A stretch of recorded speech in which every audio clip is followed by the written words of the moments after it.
My name is Ayah Bdeir. I'm the founder and CEO of LittleBits.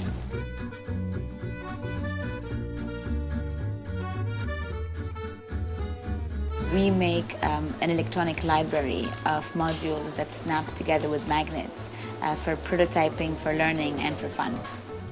With absolutely no background, within seconds you can start to make circuits. But as we add more and more bits to the system, what you can do starts to become more and more complex.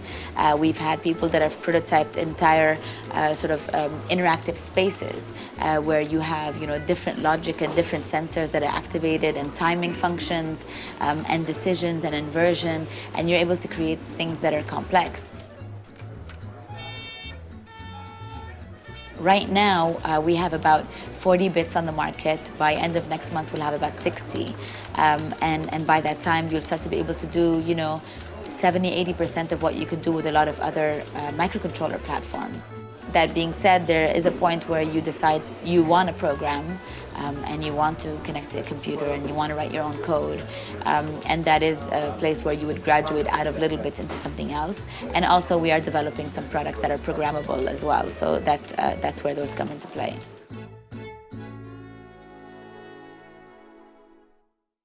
I didn't set out originally to start a company. I was trying to solve a problem. I realized that electronics are governing your life and people don't understand them, and there are all these tools that are available to hobbyists and people who are tech enthusiasts.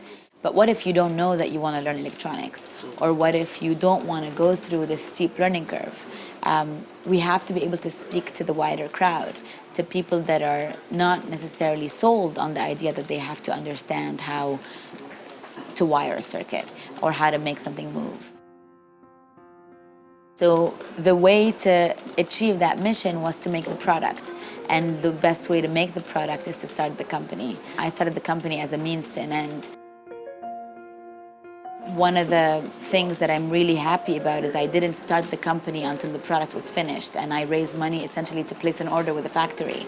So I was able to do all my R&D, all my problem solving, and even kind of the first prototypes with the machine. I was able to do them, let's say outside the spotlight or outside the time pressure that you would get as a startup from investors or from the press or customers even. I could really put my attention on the product and develop it how I wanted it to be and how it could be perfect without feeling the need to rush and to cut corners. Between making a prototype and making a product, there's a very big difference. Because we're breaking down electronic modules into their basic parts, you can essentially reconfigure any configuration of bits, and they all work together. Any bit works with every other bit. So you can decide to incorporate logic, and you say, if this sensor is activated and this button is pressed, then do this. And so you could create behavior that you've programmed without having to write code. And you incorporate things like sound and sensors. And you can create a prototype that you combine with 3D printed plastic or acrylic or wood, and you create a prototype of a device, or you can create a prototype of an installation.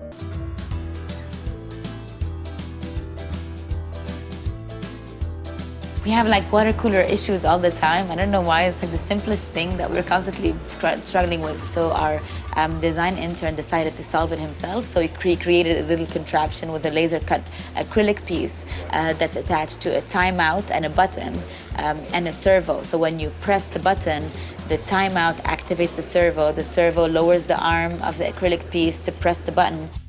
The time is basically set to exactly what it would take to fill up a cup.